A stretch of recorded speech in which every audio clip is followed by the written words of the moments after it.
Os livros de 1º e 2º Reis. Embora sejam dois livros separados em nossas Bíblias, eles foram originalmente escritos como um livro contando uma história unificada, que começa no livro de Samuel, que acontece antes desse. Então, Davi unificou todas as tribos de Israel em um reino. E Deus prometeu que da sua linhagem viria um rei messiânico que estabeleceria o reino de Deus sobre as nações e cumpriria as promessas feitas a Abraão. Assim, o livro dos reis conta a história da longa fila de reis que vieram depois de Davi e como nenhum deles cumpriu essa promessa. Na verdade, eles levam a nação de Israel diretamente ao desastre. O livro foi desenhado para ter 5 movimentos principais. A história começa e termina com foco em Jerusalém. Primeiro, com o reinado de Salomão e a construção do templo, e depois, nessa última sessão, termina com a destruição de Jerusalém e o exílio de Israel para a Babilônia. E a história que leva a essa tragédia é o que compõe as 3 sessões centrais, o que explica como Israel foi dividido em 2 reinos rivais, como Deus tentou impedir a corrupção de Israel enviando os profetas e como o exílio se tornou a consequência inevitável do pecado de Israel. O livro começa com 2 capítulos sobre o reino, passando de Davi, que estava velho, para seu filho Salomão. E as palavras finais de Davi a Salomão são muito semelhantes às de Moisés para Josué e de Samuel para o povo. É uma chamada para permanecer fiel aos mandamentos da aliança e viver em aliança somente com o Deus de Israel. Mas as palavras de Davi parecem que são vazias, porque Davi e Salomão conspiram a consolidação do novo reino através de uma série de assassinatos políticos. Não é um bom começo. O melhor momento de Salomão acontece quando ele pede a Deus por sabedoria para liderar Israel, e ele até conclui o sonho de Davi de fazer um templo para o Deus de Israel. Aqui a história realmente para e descreve detalhadamente o desenho desse templo. Assim como o desenho do tabernáculo na Torá, há também uma série de itens de ouro e joias e representações de anjos e árvores frutíferas. São todos simbolismos representando o Jardim do Éden. É o lugar onde o céu e a terra se encontram, onde a presença de Deus mora com seu povo. Mas assim que Salomão termina o templo, ele toma decisões terríveis e o reino desmorona. Ele começa com a decisão de se casar com as filhas de outros reis, centenas delas, por alianças políticas. E ele adota os seus deuses e introduz a adoração daqueles deuses em Israel. Salomão, em seguida, acumula quantidades enormes de riqueza, constrói um exército enorme e até institui o trabalho escravo em todos os seus projetos de construção. Agora, se você voltar para a Torá e olhar as diretrizes de Deus para os reis de Israel em Deuteronômio 17, Salomão está quebrando todas elas. No momento em que ele morre, Salomão se parece mais com Faraó, o rei do Egito, do que com seu pai Davi. A próxima seção do livro começa com o filho de Salomão, Roboão, agindo exatamente como seu pai. E é uma história muito triste de ganância e desejo de poder.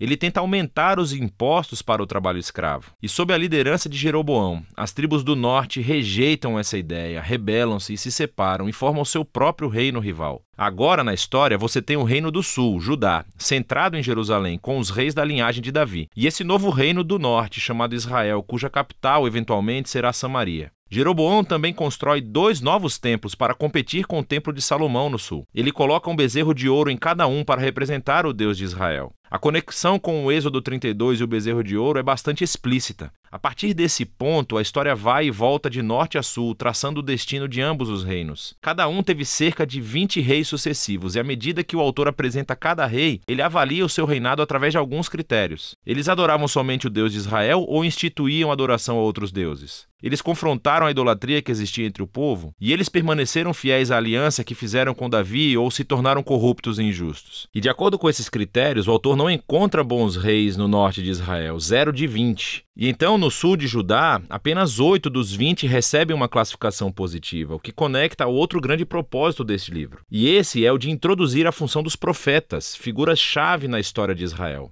Assim, na Bíblia, os profetas não eram cartomantes, pelo contrário, falavam em nome do Deus de Israel e exerciam a função de vigilantes da aliança, o que significa que eles clamavam por idolatria e injustiça entre os reis e o povo. Eles estavam constantemente lembrando a Israel do seu chamado para serem uma luz entre as nações, para que obedecessem aos mandamentos da Torá. E assim, os profetas desafiaram Israel a se arrepender e a seguir o seu Deus. Nessas sessões centrais de cada rei, Deus então levanta os profetas profetas para responsabilizá-los. Os profetas mais proeminentes são os do norte, Elias e o seu discípulo Eliseu, bem aqui no meio do livro. Elias era um homem selvagem, vivendo no deserto, e seu arqui-inimigo era o rei do norte, Acabe, e a sua esposa cananeia, Jezabel. Juntos, esses dois instituíram sobre Israel a adoração ao deus cananeu Baal. E assim, em uma história famosa, Elias desafiou 450 profetas de Baal para uma competição, para ver qual deus era real. Ambos construíram altares e oraram aos seus deuses, mas somente o Deus de Israel respondeu com fogo. Depois disso, Acabe usa o seu poder real para matar um agricultor israelita e roubar o vinhedo de sua família. E Elias novamente confronta a injustiça de Acabe e anuncia a queda do seu reino. Elias finalmente passa o manto da sua liderança profética para um jovem discípulo chamado Eliseu, que pede por 2 vezes a autoridade de Elias. O que é fascinante aqui é como o autor contou 7 feitos miraculosos de Elias, e então ele apresenta histórias de 14 atos de poder de Eliseu. Ambos os profetas eram claramente homens notáveis e desempenharam o mesmo papel, confrontando os reis de Israel por idolatria e injustiça. E, infelizmente, eles não conseguiram afastar Israel da apostasia. Na próxima sessão, o reino do norte é abalado por uma revolução sangrenta iniciada por um rei chamado Jeú, que destrói a família de Acabe. E embora Jeú tenha sido inicialmente enviado por Deus, sua violência simplesmente ficou fora de controle. E cria esse ciclo de assassinatos políticos e rebeliões das quais Israel nunca se recuperou. Depois de Jeú, acontece uma série de golpes de Estado. E cada rei segue outros deuses e permite injustiças horríveis. Tudo isso leva ao capítulo 17 de 2 Reis. O grande império mau da Assíria desce e acaba completamente com o reino do norte. E a cidade capital de Samaria é conquistada. Os israelitas são exilados e espalhados pelo mundo antigo. Agora, o capítulo 17 é fundamental. O autor interrompe a história e oferece essa reflexão profética sobre o que acabou de acontecer. Ele culpa a queda do reino do norte pela idolatria e infidelidade da aliança de Israel e seus reis. E assim Deus permitiu que eles enfrentassem as consequências das suas decisões. O movimento final do livro conta a história do solitário reino do sul. E aqui encontramos alguns reis muito heróicos, como Ezequias, que confia em Deus quando os exércitos da Assíria batem a porta de Jerusalém. Ou Josias, que descobre esse pergaminho perdido da Torá no templo. Ele começa a ler, sente-se convicto e institui reformas religiosas para remover a idolatria e as influências cananeias na região. Mas Judá está longe demais. O rei bem no meio desses dois, Manassés, é o pior de todos. Ele não só introduz a adoração a estátuas no templo de Jerusalém, como também institui o sacrifício de crianças. E assim Deus envia profetas para dizer que o tempo acabou. Israel atingiu seu ponto sem retorno. Os capítulos finais contam a história do Império Babilônico invadindo Jerusalém, destruindo o templo e levando o povo e a linhagem real de Davi para o exílio. Assim, a história termina e nos deixa a pensar: será que Deus está cansado de Israel? Será que ele está cansado da linhagem de Davi? Bem, o parágrafo final avança cerca de 40 anos até o exílio e conta uma história muito estranha. É sobre Joaquim, um descendente de Davi, que teria sido rei se retornasse a Jerusalém. O rei da Babilônia o libera da prisão e o convida a comer na mesa real pelo resto de sua vida. E o livro termina. Não nos diz muito, mas é uma história que dá um vislumbre da esperança de que Deus não abandonou a linhagem de Davi. Então a questão agora é: como Deus irá cumprir as suas promessas a Abraão, a Davi?